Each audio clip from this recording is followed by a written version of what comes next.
Assalamualaikum warahmatullahi wabarakatuh.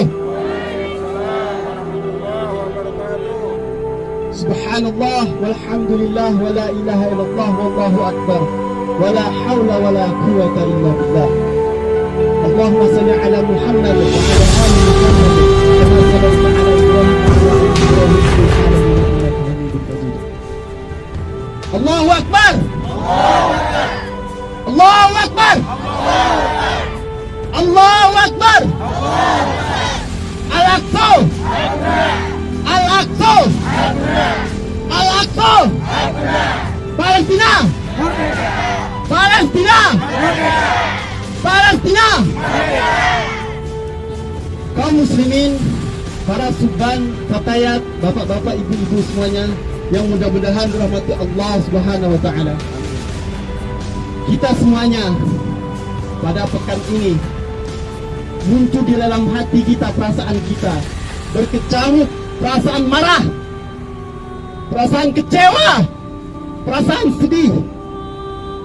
Kenapa kita marah para ikhwan semuanya? Kita marah atas perlakuan biadab, tidak berperi kemanusiaan dan tidak bertanggung jawab yang dilakukan oleh Zionis Israel laknatullah terhadap saudara-saudara kita di Palestina sana, khususnya Gaza. Kita juga kecewa. Kenapa kita kecewa para ikhwan? Kita kecewa karena sebagian besar pemimpin-pemimpin dunia hanya bisa berdiam saja terhadap perlakuan yang telah terjadi di sana. Kita juga bersedih. Kenapa kita bersedih? Karena atas perlakuan yang dilakukan oleh Zionis Israel tersebut telah mengakibatkan banyak di antara saudara-saudara kita, setidaknya ada 44 orang yang syahid meninggal dunia.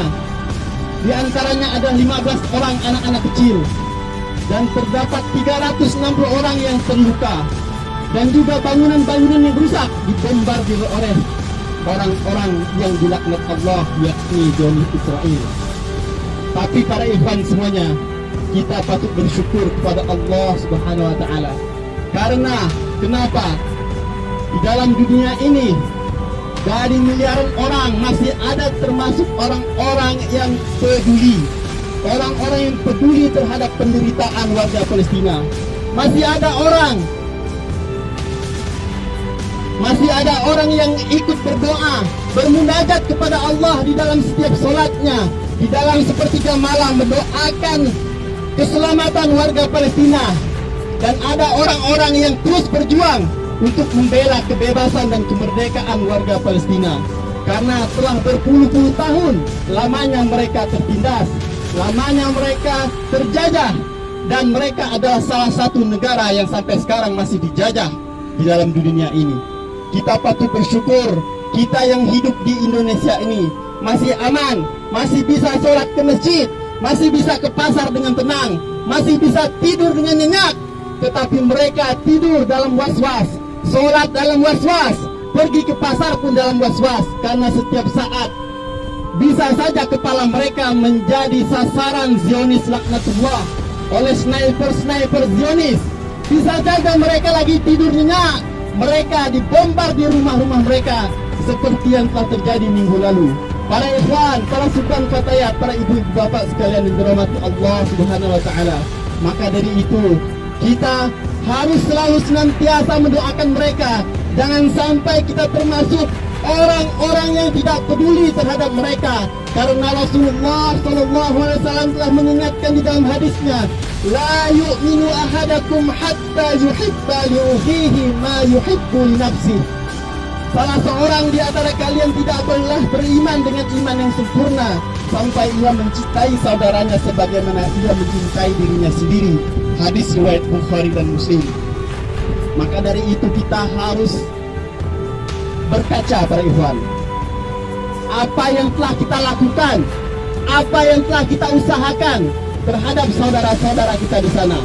Seandainya anda semuanya mempunyai saudara di Pulau Jawa, punya ibu, punya bapak, kemudian suatu pagi kalian mendengar bahwasanya mereka dibunuh, mereka dibantai, Apa perasaan kalian? Apakah kalian diam saja? Tidak ada rasa sedih? Kalau seperti itu terjadi, Masya Allah, luar biasa ya. Inna lillahi wa inna ilaihi raji'un. Itu musibah bagi kita. Kita harus bersedih, Pak Iwan. Makanya kita berkaca. Sekarang mereka saudara kita, ya. Mereka saudara kita, ya. Jangan sampai suatu saat nanti di akhirat Allah mintai pertanggungjawaban terhadap kita semuanya. Apa yang telah kalian lakukan? Apa yang telah kalian usahakan? Apakah kalian diam saja? Ataukah kalian bergerak hanya sebagai tas, ya ikut-ikutan saja, ya? Maka dari itu, sekecil apapun, ya, sekecil apapun usaha yang kita lakukan harus maksimal kita lakukan. Seperti salah satunya adalah boikot. Jangan sampai di rumah-rumah kita ada produk-produk mereka yang membela Zionis Israel. Karena dengan produk-produk mereka itulah membantai saudara-saudara kita semuanya.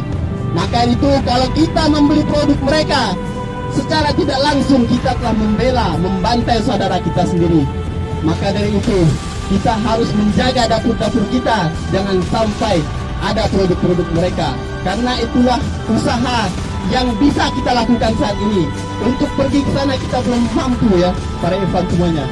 Maka dari itu usaha semaksimal yang bisa kita lakukan adalah yang bisa kita lakukan saat ini.